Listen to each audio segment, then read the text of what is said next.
This podcast is a part of Straight Up Strange Productions. Discover more shows like this one at straightupstrange.com.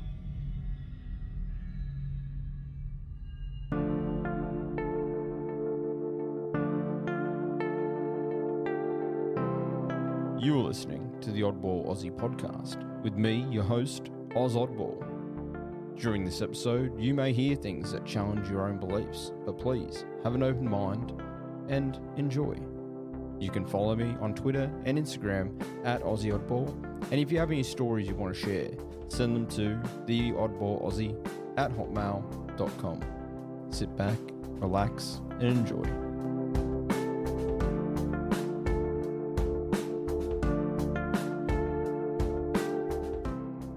Yes, welcome back. So we're going to be talking about part 2 of paranormal research and equipment. So I hope you've already listened to the first episode. If you haven't, maybe go back and listen to that one first. In that previous episode, we talked about how to set up a research trip and what sort of basic equipment to use. Though really, you can do it without any equipment at all. It's just be aware that everything you tell people will just be your own word. You won't actually have any physical evidence, which is very hard to find anyway. So some people sort of give up on the physical evidence stuff and they just like to go out with no tech. But this is paranormal research and equipment if you want to use more equipment. So last week, basic kit. Your flashlights, your EVP recorders, so your voice recorders, things like who to talk to when you're setting up a ghost hunt. Another thing would be where to start. So starting with your ghost tours and things like that. So we gave out plenty of information, especially for new people and also for people who are coming back into the world of ghost hunting again. So really fun episode. I really enjoyed it. Had a pretty good feedback from a lot of people who contacted me. Had a few people contact me saying that it got them excited about going back out again, which was really good. And I had a couple of people contact me saying that it really helped set them up with some good ideas of what to look for when they go to buy stuff. As I said to you in the last episode, the best equipment you have is what you can afford or what you already have. So you don't necessarily have to go out and buy all the equipment that I'm going to be talking about tonight. The stuff I'm talking about tonight is very superfluous equipment. It's stuff you will not need, but it's handy to have. But a lot of this equipment you can make. You can build it yourself. You can make do with things. If you remember to last episode, or if you haven't listened to last episode yet, one of the big things I talked about last episode was getting an old phone. If you've got an old iPhone or an old Android or something, just sitting in a drawer somewhere, charge it back up. And even if it's got a cracked screen or whatever, who cares? As long as it works, you could use that as your ghost hunting phone. So you don't need to have phone service on it or anything. You just need to have a working camera, a working torch, a working voice recorder, and if you want to use an app that maybe like a Ghostbox type app, we'll talk about that tonight. But it's essentially an old phone can be one of the best pieces of equipment you can use when it comes to ghost hunting. It can also be something that you might have to fiddle with for a while. So other people would like to have independent equipment. So a lot of other people will like to have DSLR cameras. They think that it's a clearer picture, and a lot of time they're right, it is a clearer image. Other people will go with night vision cameras, which can be quite expensive for a good one. And then you're going to look at things like thermal imaging cameras and things like that. We'll discuss all that tonight. Ghost hunting can be as expensive as you want it to be. If you want to spend $1 million on a whole research rig, a whole new vehicle with all the equipment and all the bells and whistles, you can easily do that. $1 million will get you one hell of a kit, and one hell of a vehicle, but you could really build on that. But you could go as low as zero, as low as no money at all. Build stuff from your own home. And we'll cover that, and we'll cover what you can do with your own equipment at home. So I hope you're enjoying the new intro. I hope you're enjoying sort of the the episodes so far for the year. Hopefully we'll be sticking on track for a weekly episode again. And maybe if things are going well after probably February or halfway through February, we might bring in a second episode again. Maybe a monthly news episode, and potentially might even do a few episodes where we start getting some other podcasters on board to have a chat and do a duo episode. I do have a lot of people in the network, Straight Up Strange Productions, that would love to jump on and have a chat for a while. It's just about syncing up times and making sure everyone's got time to do it, because Australia compared to American time, it can really throw off when if you're asleep or if you're awake. So, yeah. All right. So I hope you're all been well, and I hope you're all been healthy. I hope the Omicron blues isn't getting you down too much. Honestly, use these podcasts as a way to bit of escapism. Even if you don't believe in any of this stuff, even if you're a hardened skeptic, just switch your brain off for a little while and just enjoy thinking about some weird stuff. Sometimes, there's a part of my brain that's very skeptical. I very much run down the middle in my brain a lot of time. I have half my brain thinking, oh, but what if? And then my other half brain saying, but no. So you can be like that a lot of the time. But when you listen to these episodes, just relax and, have an open mind, like I say in the intro. All right, so where to start? Well, okay, so we did basic equipment last week. So let's do a brief rundown on what that basic equipment was. So make sure you got a torch first and foremost, and lighting. Some sort of lighting, some sort of torch, and make sure you set up a home base. So a place where you're going to have all your equipment set up. You're going to have batteries there, you're going to have food there, you're going to have first aid kits there. Commonly, people use their vehicle at the front of the place, and they'll set up their vehicle like this. When I've done it, I didn't really talk about this last episode, but when I've set up my home base, I've got an awning that goes on the roof racks of my car, and I can pull that out, set up a table underneath it, and I've got a little home base to work from. If you want to, bring a generator with you that can adapt to plugging in regular household cords, and you can charge things like phone batteries. You can charge your camera batteries, all that type of stuff. So it's been a long time since I've been out to ghost hunting though. So it's something I really want to get back into, to be honest. It gets a bit tricky when you've got kids though. I've got to be honest. You getting a babysitter to go out ghost hunting can be very, very tricky. But hopefully I'll get back into it maybe this year sometime, especially with all COVID last couple of years. None of us have been really able to go to many any research trips or anything like that. Or even any tours, just the fun little gimmicky tours that they have running. We talked about last week. All right, so apart from lighting, what else might you need as basic? So just a rundown, make sure you got cameras, whether it's on your phone, whether they're your Nest cams or your Ring cams, or whether you got DSLR cameras. Have some sort of a camera if you want to do recording. Your little handheld camcorders, they're really good as well, and you can get them really cheap nowadays. They don't need to be 4K or 8K or anything like that. Really, just need to be something that works. One that's really good is called the Bell and Howe camcorder. It has IR night vision, and it's really good for navigating in the dark. And set that up on a tripod and just let it record. And really, really useful piece of equipment. There's my phone going off because I'm so professional.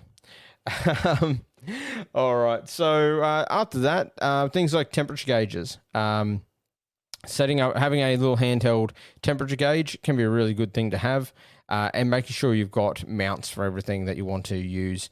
Another thing you might want to use is your sound recording, so voice recorders. So you might get an independent one, and the one I told you about last week, it was an Olympus brand, and it's a really handy little voice recorder to use.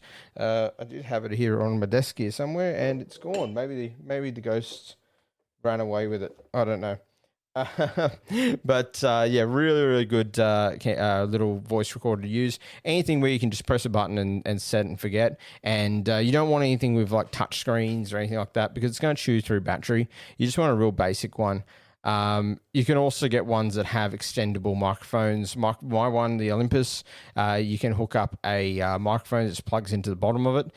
The other thing you can do with it is you can transmit. So it can become, if you hook an aerial up to it, you can turn it into a small receiver, but doesn't send. But some of them, you can turn them into a little UHF as well. Just depends on how much you want to spend. The other thing you want to do is get some transport equipment. So some suitcases or the eggshell boxes that you can keep all your stuff in, and keep everything sort of separated. You want to keep your batteries separate from all your equipment as well, just in case you get a battery leak. And another thing with all your equipment, make sure that when you're done, remove the batteries from your equipment. It's really, really annoying when you leave the batteries in and then you don't go on another ghost trip or you don't go on another tour for, say, 6 months.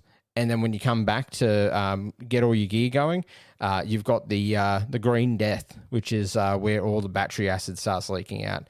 And it really does damage those pickups on the battery packs. So then potentially you won't be able to use that equipment again. You might have to replace it. Sometimes you can fix it.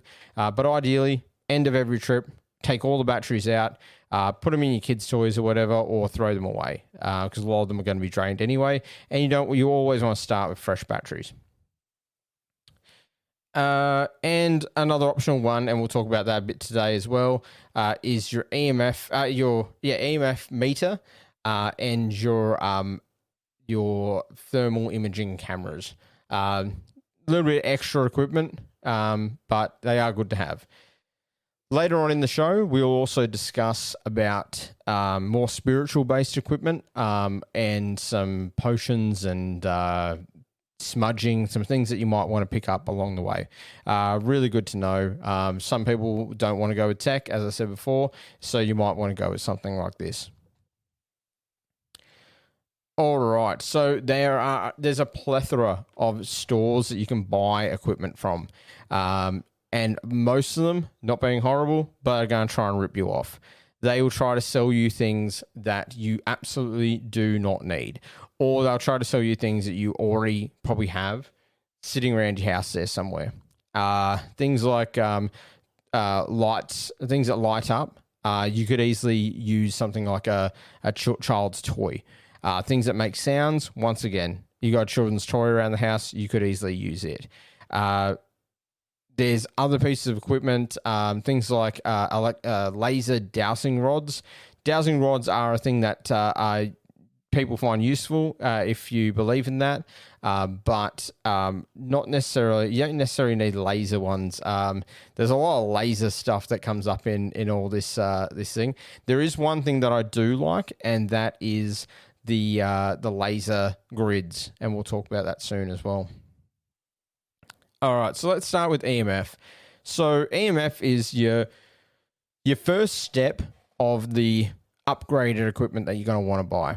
Now, you could go on these ghost websites. I'm looking at one right now, and I can find 3 on the front screen here. One is $64, one is $109, and one's $199. There's even a $70 one.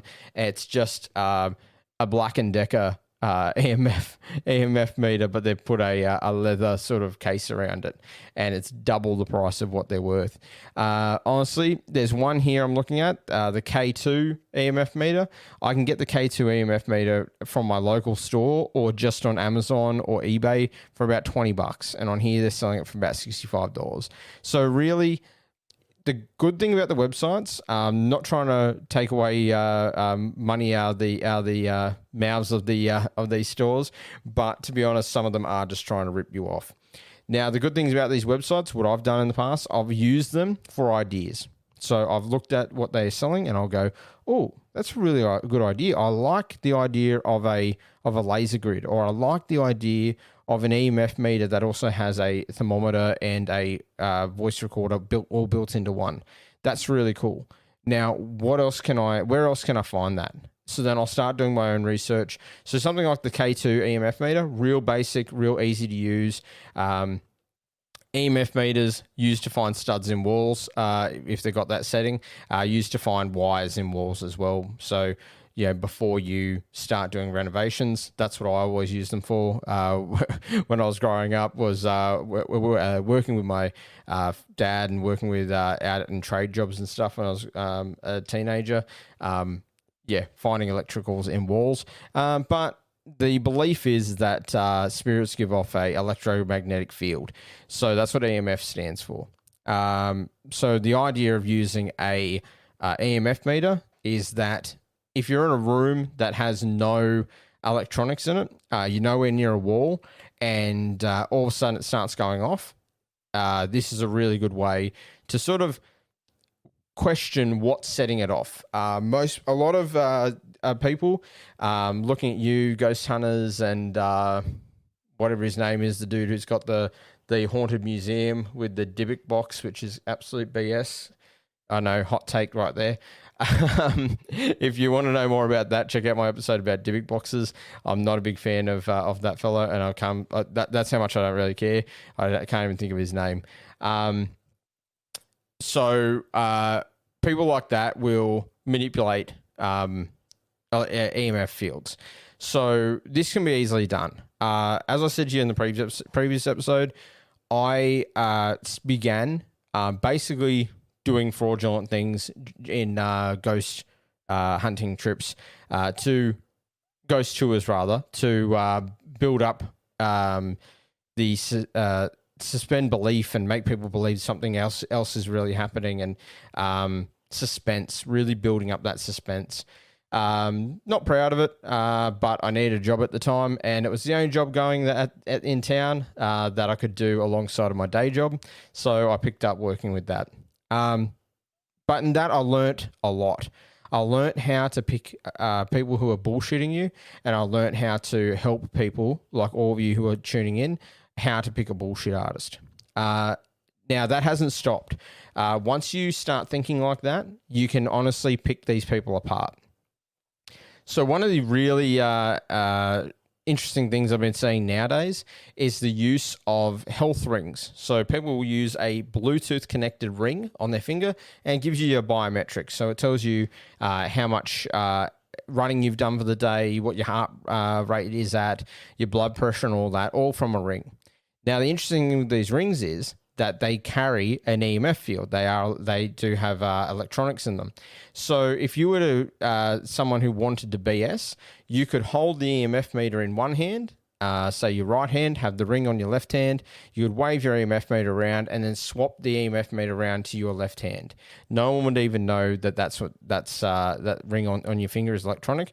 So keep an eye out for this. They will do this sort of stuff. Those rings didn't exist when I first started, so that wasn't something that you could pick out people on.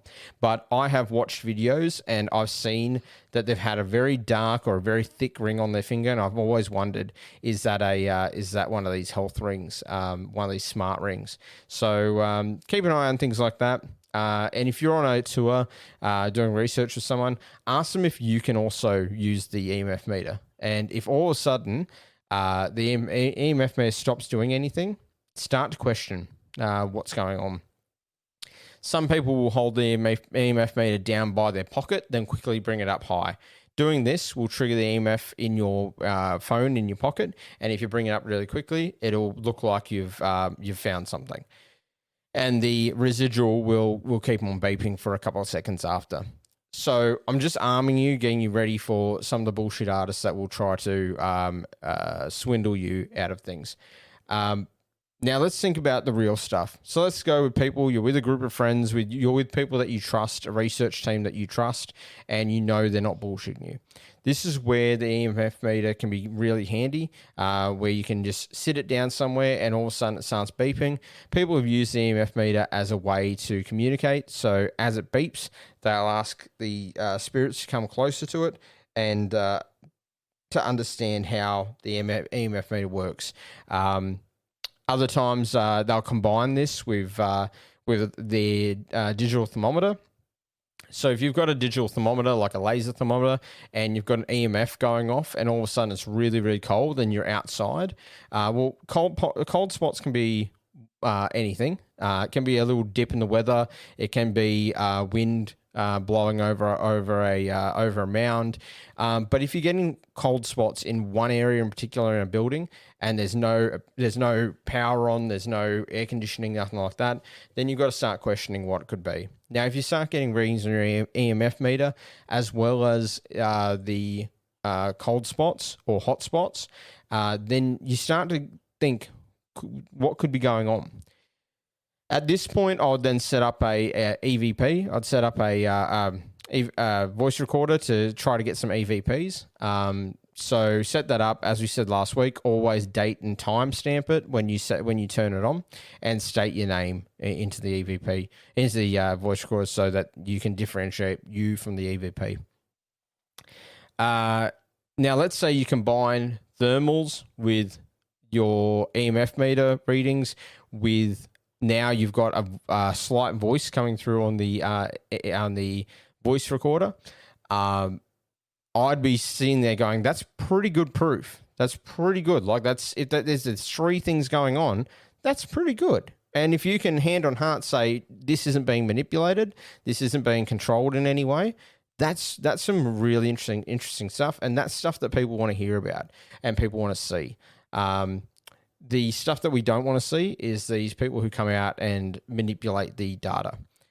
So be careful with EMF meters. It can be manipulated. The other thing is that if a person knows the house well enough, they'll know where there's residual currents. So certain buildings will have residual currents because they might have low-hanging lights where the power hasn't been completely shut off, and they could wave it around a certain light fitting, especially old light fittings, and they might get a response, say, 2 meters away from the light fitting, especially if it's a hanging light from the ceiling. Just be aware of things like this. Not trying to put a wet blanket on anyone's ghost hunting trip, but I just don't want you all getting ripped off and taken for a ride, because a lot of them will do this. EMF meter is really, really good. As I said, the K2 is a really good EMF meter. I had a K2. I've still got it here somewhere. I think it's up in my back shed. Basically, 5 lights, and each light is a reading. So ranging from 1.5 to 20 plus mg. And so if you're getting 20 plus mgs, so if you've got red light nonstop, and then it just goes off, and you can't find it anywhere else ever again, that's interesting. That's really interesting, because I'd be wondering what's doing it. The other thing that you want to keep an eye out for is if your lights are lighting up like a pinwheel. It's going blue, green, yellow, orange, red, blue, green, orange, yellow, red, and it just keeps on going around and around and around. Or even more interesting, if it goes blue, green, orange, blue, green, yellow, orange, red, then red, orange, yellow, green, blue. So if it's going backwards and forwards, that could be a really strange thing as well. Because generally speaking, normal electronic fields don't do this. Normal electronic fields will hold a stable light. So if you've got an electronic field of 2.5 mgs, you might get a stable yellow and green light holding, and it won't change, ever. Unless someone goes out and turns off all the power, or there's a blackout and there's absolutely no power going to the house. Even then, you might get a residual of 1.5. So be alert, be aware to things like that. If you start getting, the weirdest one I've ever heard was people getting blue, yellow, red, orange, green. Blue, yellow, red, orange, green. So it was jumping around. It was actually playing with the meter. That, to me, could be something. There could be something to that. Whether it's ghosts or something else from the paranormal, who knows? That's the other thing with doing ghost research, is you're never really going to know what you're dealing with. People will sit there and say, it's demons. It's the fae. It's ghosts. It's gods, or it's God himself. You never know. You're never going to know unless we get told when we pass away. You're never actually going to know what you were dealing with. It's really hard. I see people on these ghost shows. They believe they're getting confirmation. They'll say, "Oh yeah, this feels like my father's energy." Well, if there is trickster spirits out there, and we've seen trickster spirits in all walks of mythology, say Loki, for instance, is very much a trickster spirit. When we see and nasty gods and things like that, like Set and from Egyptian history, when we get these nastier and trickster spirits, what's to say that we don't have? I'm saying spirits because some people believe they're spirits, others believe full-heartedly that they're gods. But let's say that it's something like that, some paranormal being that is a trickster that's playing games with you. Honestly, I am more interested in recording data, finding interesting things, rather than trying to put a name to the person who's trying to communicate with me. If I go on a ghost tour and people are saying, "Oh, that is definitely the ghost of Theodore Schmidt. He was a general in the army, and he came home one day and found that his wife was cheating on him, so he killed them all and then killed himself." Okay, that's a great story. That's a really interesting story. I'd love to know the history of that. But what makes you believe that's him? What's to say there's not something else paranormal that's there? What's to say that it's someone else that didn't die there, or that it's just some spirit that's connected to a person that's there on that night in particular? People will say, "Oh, but he said his name on the through EVP. He said his name on the voice recorder." Okay. Still doesn't outrule tricksters. Still doesn't outrule someone messing around. And doesn't outrule humans messing with your data either. You really have to be careful with that.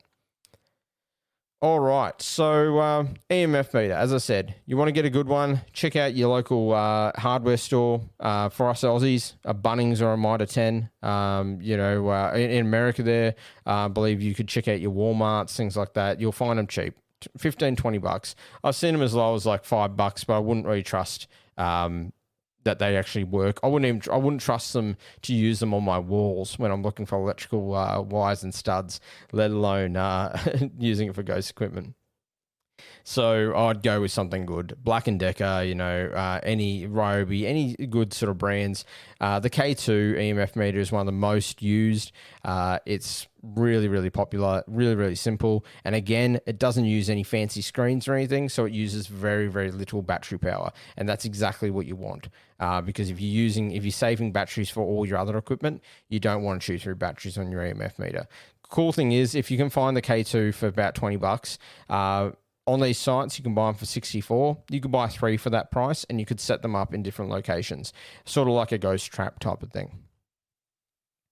Another thing that we used to do is we'd get through EMF meters and put them around, sit around in a circle, and you put them in between. So you'd leave a gap between people. Say if you got 4 people, 4 people would sit looking at each other and leave a gap in between each person, and put an EMF meter in between. And if you can, put a temperature gauge there as well. Just depends on how much equipment you've got. And really interesting to see if anything sort of wants to sit next to someone and invite them in.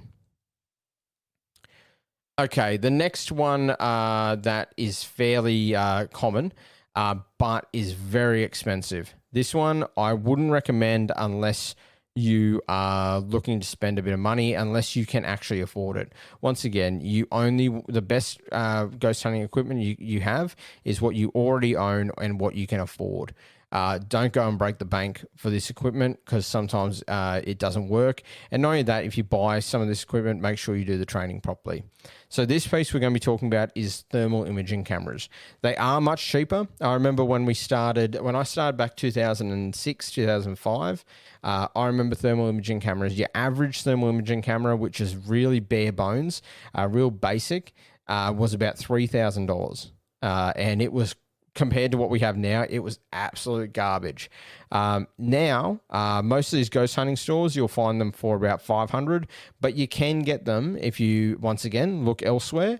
You can get a thermal imaging camera for as low as a couple of $100. You can get thermal imaging cameras that also hook up to your phone using your USB-C.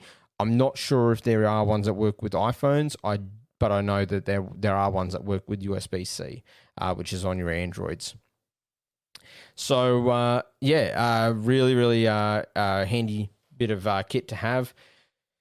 The reason why people use thermal imaging cameras, well, the belief is that we'll be able to see ghosts moving on screen, so change in temperature. So a lot of people believe that if there's a ghost in the area, it'll come up as a cooler temperature, so that you might actually see a movement of something on the screen. When the way these thermal imaging cameras work, is what people need to understand is that they pick up the hottest temperature in the room, and that's then its guide. So if you've got a temperature in the room that is, say, if you were using this for firefighting purposes, for instance, if you shone this onto a 800 degree fire, then anything that's about 10 degrees will barely show up on the camera. Because right now it's trying to find those hot points. If you're in a room and the highest temperature is a person's body temperature, so let's say externally maybe anywhere between 28 to 30 degrees, depending on how many layers they're wearing and everything, then you'll get a clearer picture of everything around you. You'll be able to see things through the camera a lot easier, and obviously the more expensive you go, the better you're going to get. So the more expensive ones with your FLIR, so FLIR, your FLIR brand, they're going to be more expensive, but they're going to be able to differentiate between 100 degrees and minus 10 degrees really, really well. Your cheaper ones, you're going to want to make sure you have a fairly good understanding of what you're looking at. You don't want to just assume looking at it, oh, see that was something that moved. It could have just been your shadow. These things will pick up shadows depending on what sort of what you're looking at. The other thing that you need to be aware of is that many of these thermal imaging cameras will also reflect off of mirrors, windows, or anything that's metallic, and it can cause abnormalities in the camera. I had someone send me pictures that they had been told by a friend. Well, when I say a friend, someone who was running a ghost tour, and they were using these pictures as advertisement to say that this hotel, this pub, was haunted. They sent me the pictures, say, "Hey, Oz, check this out. What do you think?" I took one look at it, and I was able to tell them that was a thermal imaging camera being shone back from a mirror, and you could clearly tell. When the person went and queried the ghost tour operator, they told them that there were no FLIR cameras shone into mirrors. They're more professional than all that. They then proceeded to go on another tour, lined up their camera with the same spot where this FLIR was taken, and there was definitely a hallway mirror there. So if not a mirror, I couldn't clearly see. It might have even been a picture with a glass panel in the front of it. It'll do the same thing. It'll reflect it back, and it causes a lot of abnormalities. Really good for people who want to bullshit. Really good for people who want to con you, because they'll be able to use these abnormalities to make, if you've got to get it on the right angle, you can make it look like there's a person there. If you move it in the right way at the right speed, you can make it look like there's mist around a window and stuff like that. So be aware of things like that. Always have an open mind. So as we go through this equipment, I'll keep telling you. I'll point out how it can be manipulated, but I'll also point out how it can be real. So that's how that can be manipulated. The other thing it can be manipulated is if people want to set things up. So maybe they have cold packs hidden under blankets, and they tell you can't touch anything in this room. But they'll put cold packs underneath blankets, and they'll lay them out in, say, 4 or 5 squishy, roundish shaped cold packs in the shape of a T under blankets. When you put a thermal imaging camera on that bed, it'll look like there's someone lying there. It'll look like the imprints of someone lying there. So be really careful of that. Another thing is they might have an air conditioner turned on and tell you it's not turned on. Then they might take a photo using the thermal imaging camera of the air conditioner, and sometimes you can get like a mist look coming out if they've got it really, really cold, especially during winter. You can really make that work quite easily. Other ways to manipulate, you can use heat to manipulate. So you could easily set up something like hot water bottles again.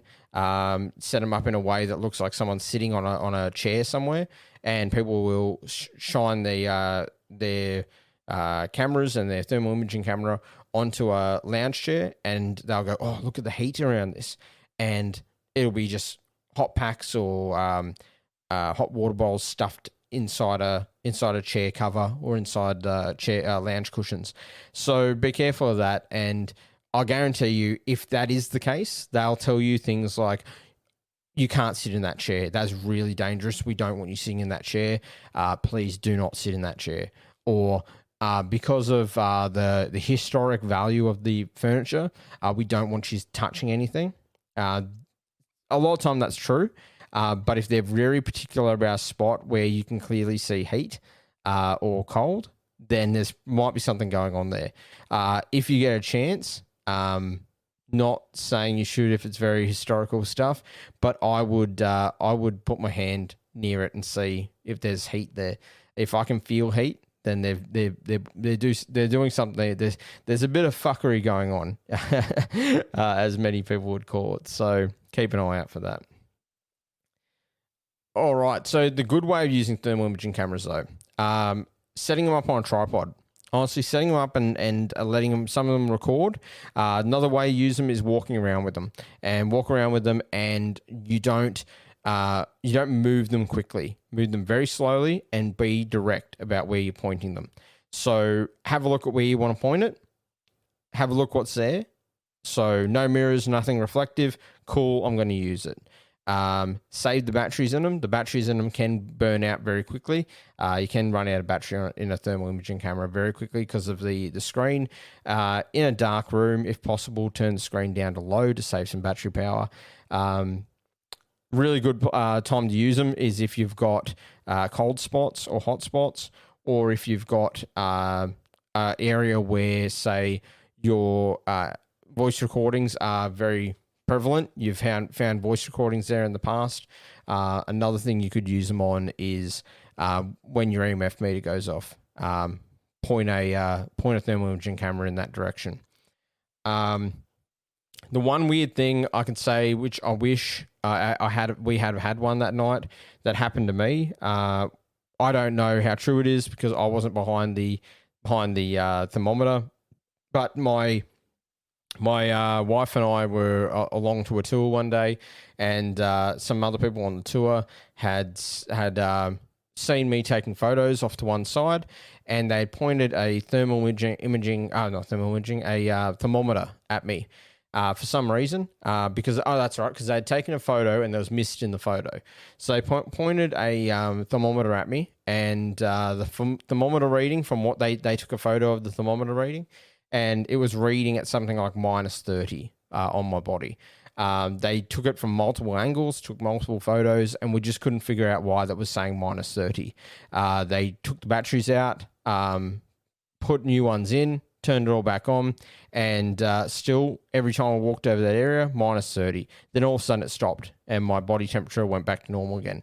Could have been error in the equipment, for sure. But it also could have been something quite strange, because when I was standing over there, I was feeling quite hot. I was feeling like, and this was in the middle of a night, probably a spring night it would have been. So not hot, but I was feeling quite sweaty, quite hot, and we hadn't really gone that far. And especially at that time, I was a very, very fit person at that time. So I wouldn't have been overheated or anything like that. It's just something really strange. And I wish to this day that we had a thermal imaging camera that night, because that could have proven maybe something extra. And I wish I'd have known more about what I was doing back then. I wish I'd listened to more podcasts back then, but podcasts are only starting to become a thing. That was about 2006 that we did that. So, yeah, podcasting wasn't really a massive thing. There was a few out there, but really, it was all about the ghost hunting TV shows and episodes that talked about the equipment and all that type of stuff. But equipment was expensive then. An EMF meter then, with a screen on it and a thermal thermometer built into it, you'd be looking at probably $500 or $600 just for that. A EMF meter, just your K11 back then, was about $70. Yeah, we didn't have the prices we have now. As I said, thermal imaging camera in 2005, 2006 was about $3,000 for a good one. And to get even a camera that you can get now for $20 on Catch, or which not a sponsor of the show, but any of these little dollar shop type online stores, even eBay, you can get a camcorder. You can buy like a box of like 10 camcorders for about $200. You can buy a camcorder for $20 now. You can buy little spy cam cubes. They're not great, but they work, and they have IR in them as well, so infrared for night vision. And you can get them for about $20, $30 per cube. So we've come a long way when it comes to mass producing, I guess you could say. So, so thermal imaging, great piece of equipment. Just make sure you're using it properly. Now that's sort of your two extras that you'd want in that basic kit. Now what we're going to go into is some of the more out there stuff, some of the more stranger stuff. But I'll start with the one that I think everyone should have, or should at least try to get their hands on and have a go of. They're really, really fun to use, and you can get some really weird results out of them. And they're laser grids. So you can get laser grids that exactly what they say. They're just a big, it's just like a projector that shines a laser grid of red squares all over your wall. You can also get laser grids that shine just red dots all over the walls, or green. So it could be green dots or green squares. Really, really handy to use. Really cool. We can use them in trades and things like that as well. So a lot of times they're used for marking out walls. You can use them to plan out like where a door's going to go, for measurements, things like that. But ideally, what we're going to use them for in ghost hunting is to see any aberrations, so any changes to the wall. So if we have the laser projector, the laser grid, pointed at the wall and set up, and it's shining a grid everywhere, I'll put a picture on Twitter showing what these laser grids do. And so check them out after you listen to the episode, or even while you're listening to the episode, go and check it out. So when you set these up, the really cool thing about them is that they, once they're on a tripod and they're stable, they don't move. Unless something moves between them. Now, if a human moves in front of it, it's going to go black. It's going to cut out. Or if insect flies in front of it, it's going to cut out. The weird part, and I know this can be manipulated. People do have ways of manipulating this. But the weird thing is, if you're looking at it with your own eyes, not through a camera, you're there, you've got this grid set up, and you're looking at it, and all of a sudden the lines start to warble and warp. That's weird. That's really strange to see. I've only ever seen it once, and I still don't know what it was. There's this a weird sort of warble, and it wasn't. A lot of people say they see it on a horizontal line. The warble I saw was like a vertical line, and it traveled from one end halfway through, and then back to the left-hand side again. So maybe potentially an error in the lens could have been. But again, I have no evidence to say it wasn't something strange. I've got no evidence to say it was something strange. For me, it was weird because for the rest of the night, we didn't have an error in it. We didn't have anything happen to it at all. When we brought it up on camera, everyone in the room saw this warble. When we brought it up on camera, you could barely see the warble. Maybe it was just something we were hoping to see. Maybe we psyched ourselves out.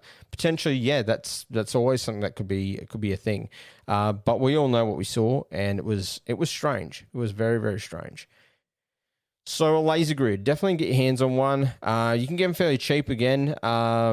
They start at around about $100. You can get USB rechargeable ones. They're not great, but they'll do the job. And they're about $20. You can get them for even cheaper than that, 15. But you can go all the way up to a sensor array, which will set up arrays, say, in a whole room. So 4-way direction arrays. If you go with something like that, you're going to be spending probably about $300-400. But yeah, that's what I mean. You can make this as cheap as you want. Failing this, another thing you could always do is a torch with cellophane. Torch with cellophane, light up a wall red, and on the cellophane you could faintly draw on there with a pen some lines, and you'll get it won't look amazing, but it will give you the same result. You'll be able to see if anything's traveling over that wall. If it blocks out the sensor, then it means there's physically something there. If the sensor's still lighting up, but you can see the wall sort of warping, then that means there's might be something paranormal there. Ways that this can be manipulated is normally through post-production. So when people record a wall with laser grids on it, they can get in there with post-production editing and edit in a warp. So maybe they have someone, they record, so the TikTok videos where they record half and they record another half, then they record another half. You can do that with anything. So what you could have is someone wobbling the camera, wobbling the sensor rather, and then you record that, and then you record the flat wall, then you record the flat wall again, chop it up and make it, and take the person out who's wobbling the camera, and you can make it look like it was a warp in the camera. Again, these types of techniques are best for you to use for yourself. It's not really for you to go out there and try to prove to people, because there's always going to be a skeptic out there that's going to say, nah, that was post-production editing. That doesn't fly here. Doesn't work. You made it all up. So use it for your own research values. All these things are great, but they work better when you use them all together. So if you have a grid set up, I'd have a thermometer set up on the grid as well. So maybe one at each end. So two thermometers, a laser thermometers pointed at the wall, scanning the wall for temperature changes, and a voice recorder scanning for any voice apparitions. You're also going to want to set up maybe things like wind chimes and stuff like that. Some very basic stuff. We'll go into some of that stuff after. But yeah, you could go with something like that for sure. So set up and plan. Plan how you're going to have things put together. Don't just arrive on scene and go, you know what, I'm going to just chuck all this together in this one room. Have a plan. Pre-plan before you get to the house. Go to the house early with minimal equipment. You might get a reaction there on the day or on the first night that you go there. But pre-plan where you want to go. Get the history. Like I said in the first episode, plan it out. What you can just throw things together. Like you might just want to go, oh, I just thought of trying this. Cool. Go ahead and do it. But I would ideally have some sort of a plan to work on. All right. So the next one I'm going to talk about is a little bit, how can I say it? There's a lot of people who don't believe these things and who aren't really happy with using them. So these are the geoports, geoboxes, ghostboxes, the Uhf portal, portals they might call them. So what are they? So the original portal amplifies and enhances EVP and spirit communications. Use with your spirit or ghost box to encourage spirit communication. Original portal uses a TC reverb pedal, ZT lunchbox amplifier, and noise killer unit to produce incredible sound and pick up EVPs that may otherwise be too low to be picked up. The copper coil on the portals is believed to be a conduit for all the spirits to use as an antenna for communication. The portal comes with a coiled copper antenna attached to the ground sleeves of each connected cable. It is believed that the coil can act as a conduit when held by the user during communication. The human body can act as an antenna as a spirit uses the body to channel into the portal via the copper coil. I do need to say there's no science backing that. It works like that. Obviously, we would know if there was, but that's not saying there's not parascience behind. That's not saying it's something that we haven't really understood yet.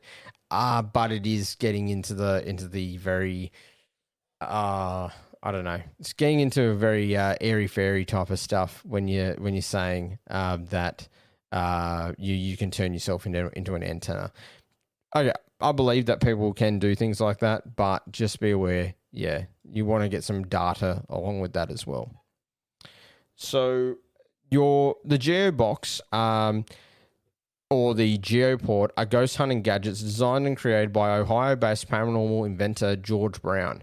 So this is the man who invented the original ones. He has a background in electronic engineering and a lifelong passion for the paranormal.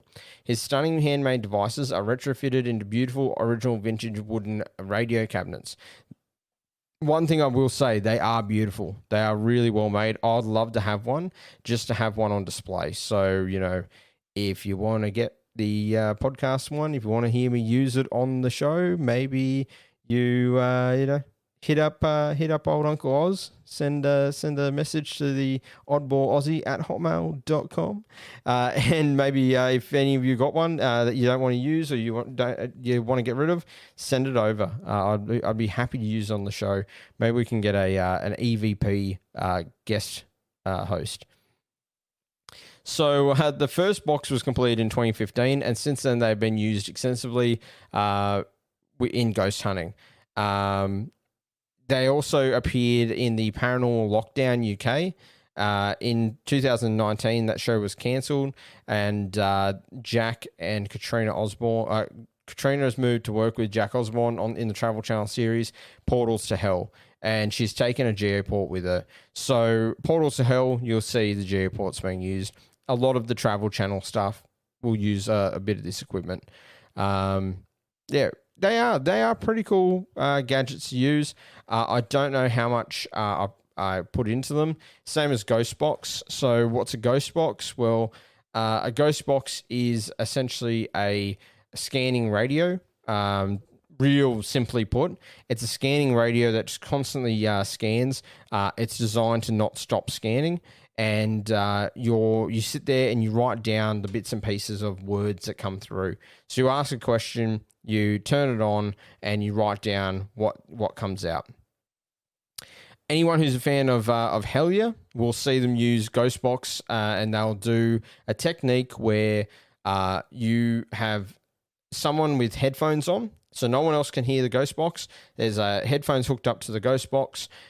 They have headphones on with a blindfold over their eyes, so they can't see anyone who they're talking to. They can't hear anyone except for what's going on in the Ghostbox, and they will sit there and someone else will ask the questions. So someone who's not, who doesn't have headphones on, who doesn't have the blindfold, they'll ask the questions. You'll have another person taking notes, and the person with the headphones on and the blindfold on will just say the words that they're hearing. So as they hear a word, they'll just say it. They'll verbalize that word. This is a really interesting way of doing it, and a pretty cool way of doing it without allowing too much BS to get in. We're talking about fuckery before. This cuts back on that, so this stops that from happening in some ways. Obviously, the person who has the earmuffs on and the blindfold could be sitting there just saying, death, torture, death. Yeah, they could muck around, but where it becomes more interesting is when the words that are being said directly link up with the question being told. So if the question was, "What is your favorite color?" and then all of a sudden the person with the that can't hear you ask the question answers with red and green. Well, that's pretty cool. Yeah, okay. So we've got red and green. That again is going to be something that is individual, independent to you. Some people are going to do this and never get a single experience at all. Some people are going to do this and have amazing experiences. Okay, so geez, we're getting into all this equipment, and we're running out of time to do the metaphysical stuff. So maybe I'm thinking we might do a part 3. We might do a whole episode on the metaphysical stuff, the non-electronics. So the last one we want to talk about is your homemade devices. People are going to try and sell you homemade devices. These can be things like a teddy bear with lights in them. It could be as simple as a light switch that is triggered by voice activation. It could be something as a foot pedal from a guitar hooked up to a light and triggers whenever the foot pedal is touched. It could be a sensor. It could be a doorbell sensor, a security sensor that triggers and beeps. So you can, once again, be as expensive as you want to. You can have a light trigger with a motion counter. So this is a light trigger where as things go past it, it counts every time something's been past it. Really, really cool piece of equipment to set up if you're going to set up a room with nobody in it. That is really, really cool. It is something I'd probably pay for because it does something that I can't create. I mean, smart people who are good with electronics, you could probably create this. So the ones that people will try and sell you, which I think are bullshit, are things like children's toys. So children's toys that light up are things that I think aren't worth you buying from a ghost shop. So, for instance, you can get these bears called Boo Buddies or Buddy Bears or Ghost Bears, Haunted Bears. Now they're making dolls for them as well just to make them look super creepy. And they'll have lights in their stomach, and one in each hand and maybe one in each foot. And the idea is that the hands, you'll apply something to them. So the left hand of the bear might mean yes, the right hand of the bear might mean no. And you'll say that out loud, and you'll say, light up the left hand if you agree. Light up the right hand if you don't agree. If you are getting angry, light up the stomach of the bear. If you want us to leave, light up the feet of the bear. You can buy children's toys and do the exact same thing. You could buy... So I used to, still do, I like doing wargaming with Warhammer and stuff like that. Now, I used to make up things for the tabletop gaming that had lights in them. Most of my lights came from cheapo toys that were the kids had broken, that maybe half the lights worked in them. So I'd gut the toy because the kids weren't playing with them anymore, throw the rest of the toy away, use the lights in the toy to make lights for the tabletop. And you can do the same thing. Just taking the lights out of a toy monster truck. You go into, like, say, a discount store, a dollar store, and you see a toy monster truck there or a toy robot that's got lights in it. $2, you pull them out and you put them on a, let's say they've got a button, or you can even solder them onto your own little clicker button or a motion button. Not hard to buy those things online. You can get those for a couple of dollars as well. Or you could leave them as they are. So you could get a toy. You could find a toy like a doll that lights up, and just sit it there and ask the entities that are around you to light the lights up on the doll. So in this case, you'd turn the doll on. One thing with using toys that I've got to say is make sure they're not a voice-activated toy in the sense of our voices. Because that's going to really throw things off. Every time you speak, it's going to start talking. The other thing with this is you want to make sure that you have the button on the back turned to on and not demo, because if it's on demo, a lot of times the toy will just make itself work anyway, because what it's designed to do is demo is designed to be in the store so that as kids walk past, it's going to make sounds and make kids go, oh, what's that? So take it off of demo, make sure it's in the on position, and yeah, you don't need to pay $80 for a Boo Buddy or a Scare Bear or whatever they want to call them nowadays. You could easily just replace it with a normal toy that lights up.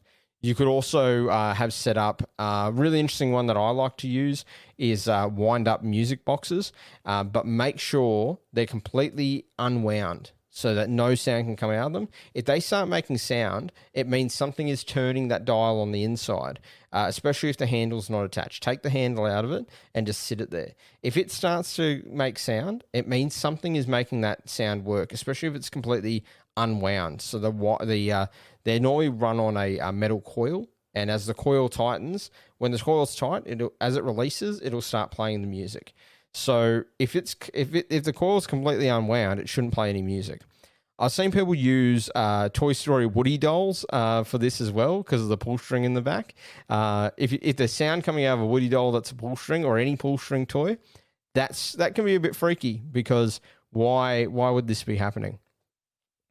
Again, you can find these toys very cheap at discount stores, or maybe your kids have got some old toys sitting around that you're going to throw away anyway, and you can repurpose into ghost hunting equipment. Another one you might want to look at is motion sensors. So you can buy motion sensors at most discount stores, most electronic stores. If you go to hobby stores, you can buy the sensors by themselves and you can build them into whatever you want. So if you wanted to, you could build them into very basic looking equipment. So if you were using them for, say, security purposes, you could build them into your door frame and no one would even know they're there until they walk past and bells start chirping. You can also have them set up. If you want to go expensive, you can get motion sensors that are smart sensors that will trigger straight to your phone. So as soon as you have a hit, it'll put a counter on your phone and it'll tell you that the motion sensors are going off and it won't make a sound. So that way, you're not worrying about the sensors going off because a moth flew by them or anything like that.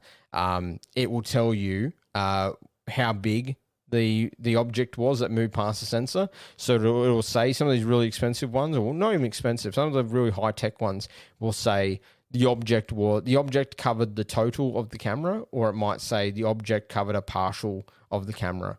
Of the sensor rather, not camera, of the sensor. And that'll tell you, okay, it was a partial block or it was a full block. So there's some really good tech out there now that you can find. Also check out a lot of the 3D printer crowds. So there's plenty of 3D printer people online.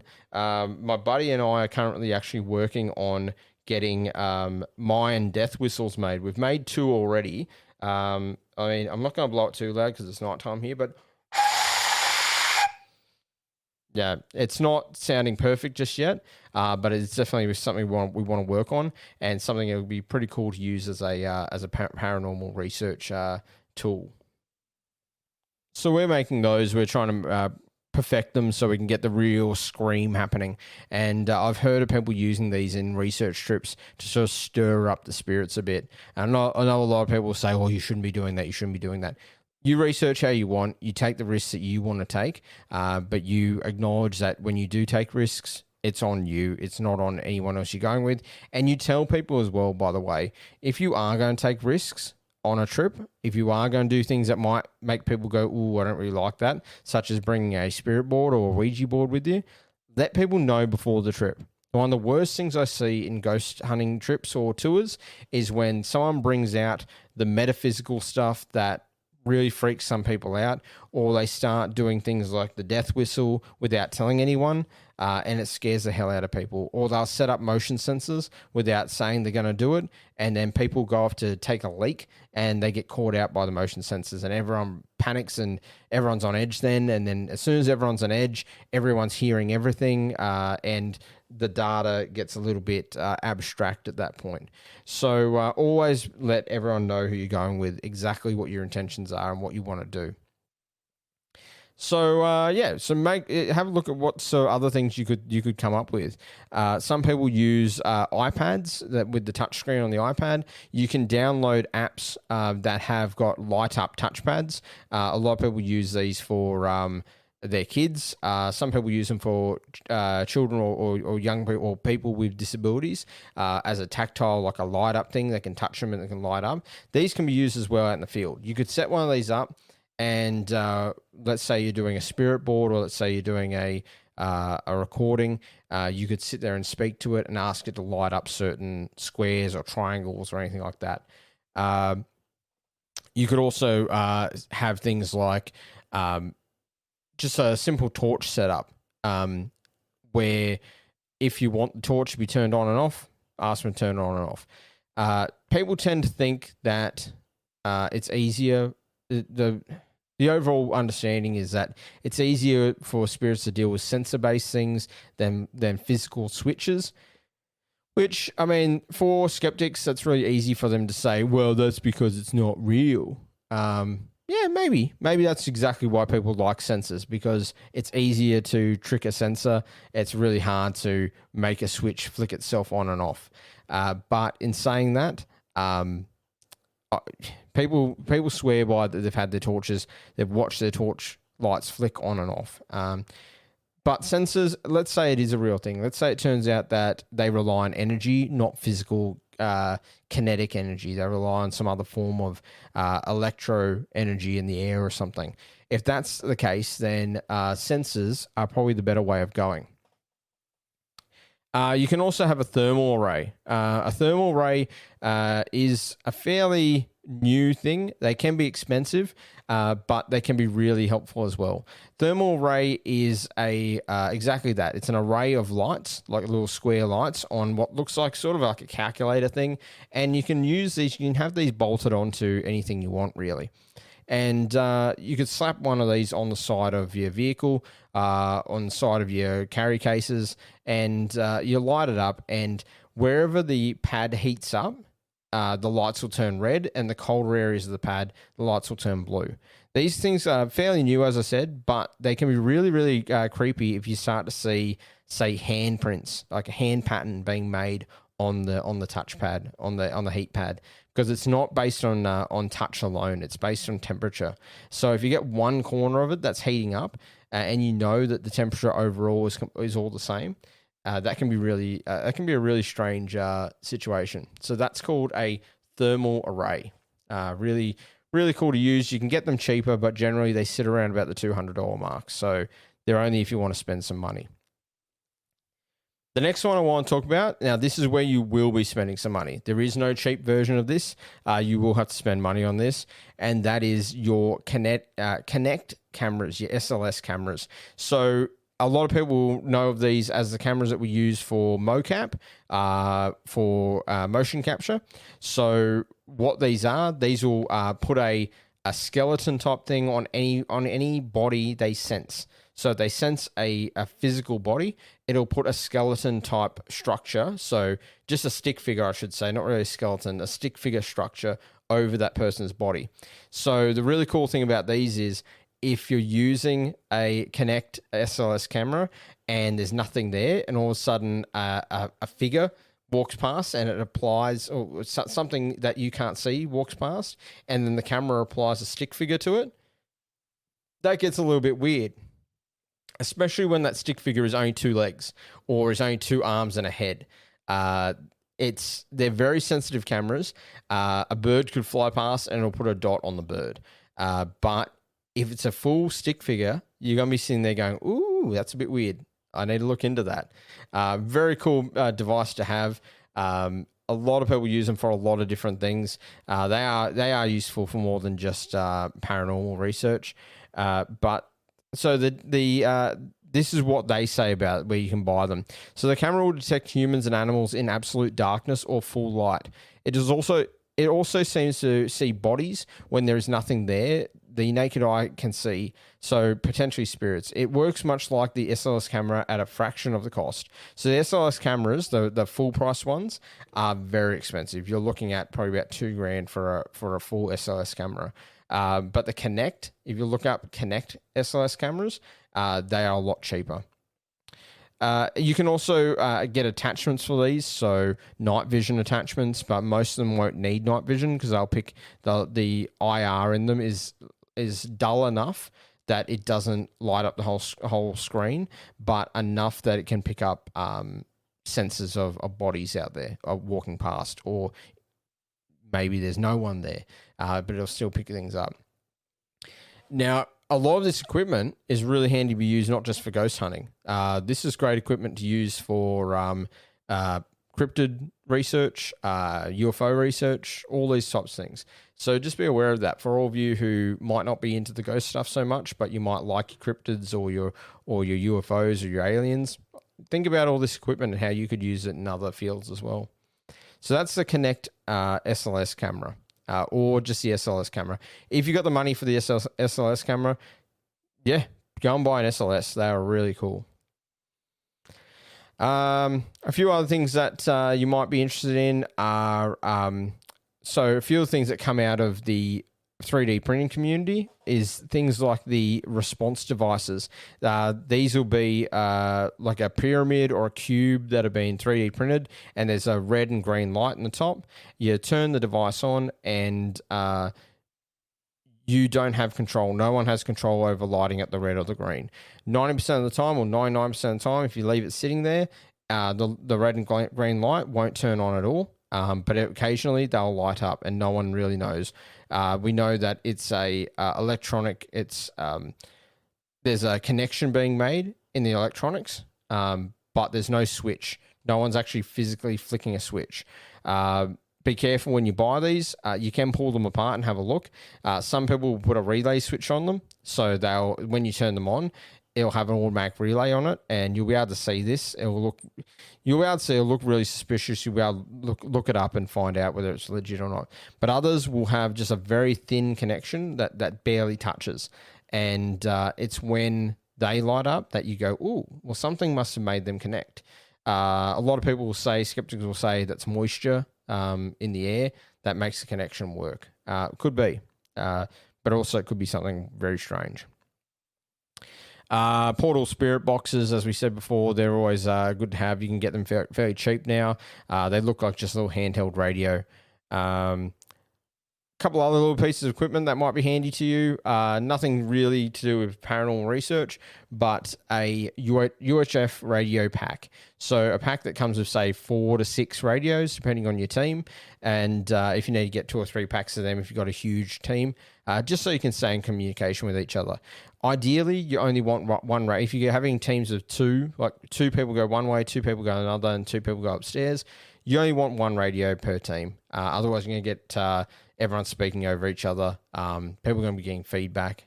It can get really annoying. Another really interesting little piece of equipment you could use is a parabolic microphone. So this is a microphone that has a headset. And it looks like something from a alien movie. It looks like a zap gun, like an alien pistol, but it's actually a microphone that you walk around, you hold, and it's got a dish, and the dish captures sound, and it blocks out the sound from behind you. Really handy to use. I've seen people take these and they will strap a thermal imaging camera onto them as well, and on one side they'll also have a a red dot thermometer. You can pretty much turn that into then a all-in-one little device. There's also wrist-mounted, so they look like a smartwatch, but they're just a cheapo version of a smartwatch, but all they do is they record. Really handy. You can wear it on your wrist and record everything as you're walking around. You could have it tied to your backpack. You could loop it around, all right, there's a little bit of a delay there. That was a little bit strange. I just had a really strange moment just then as I was talking about microphones that can be wrapped around there, like the wrist-mounted microphones. All of my microphone on here, it died for a second, and it's never done that before. That was a little bit freaky. It could have just been a little power surge. I don't know, but the screens didn't flicker or anything. I just it was like dead silence in my headset as well, and I know I've got a fan in the background that none of you can hear, and I couldn't even hear that through the headphones. So yeah, that's very, very interesting. And my dog started having a bit of a bark as well. Might be stirring something up maybe, which freaks me out because I can't see behind me. I might need to get a mirror, but maybe I don't want a mirror because that might be even scary if I see something move in the mirror. Anyway, now I'm ranting because that was something a bit strange. But again, all weird things can be explained or potentially explained, or we can make excuses for them. It tends to be a thing that skeptics like to do, is make excuses for things. But look, I'm skeptical about a lot of things as well. In saying that, we're going to wrap this up. Not not just because I got the heebie-jeebies and it's almost 1 o'clock in the morning, but also because I do need to get some sleep. Finally, one of the last things that you could use as well is a new thing that was brought out a couple of years back, within the last 2 years. It looks like a crystal, but it's made out of plastic and has an LED light in it. The light has a blue, red, green, and yellow light, I believe. And they say that the light will tell you the mood of the ghost. To me, it's more if the light lights up, why is it doing that? So just like the teddy bears, just like some of the other things we were talking about, really interesting little piece of kit. You wear it around your head like a necklace. Okay, we're going to finish up. Next week, we're going to talk about, or even actually might do a second episode this week if I have time. It'll either be this week or next week. We'll do a short part 3 where we'll discuss the metaphysical and the non-electronic ghost hunting equipment that you can get. Some of the protection stuff, it should be really cool. Sort of rounds everything up. We'll have the basic kit. Today's episode was the advanced kit, and then the next part 3 will be the metaphysical stuff, the stuff that isn't electronic. All right, so thank you for joining me. I loved I'm still loving being back, and I hope you're enjoying these how-to episodes on how to ghost hunt and how to do research, and I hope it gives you some ideas about what you want to buy, and maybe I saved you a bit of money on not buying some dodgy equipment. But as I said, stay away from the ghost hunting stores. Use them as references. But honestly, you can buy most of this equipment from your local trade stores or from your local supermarkets as well. Stock some of this stuff. So anyway, I'm going to sign off for now. So we'll be back very soon with part 3. Look after each other and stay safe out there in the weird. Good night.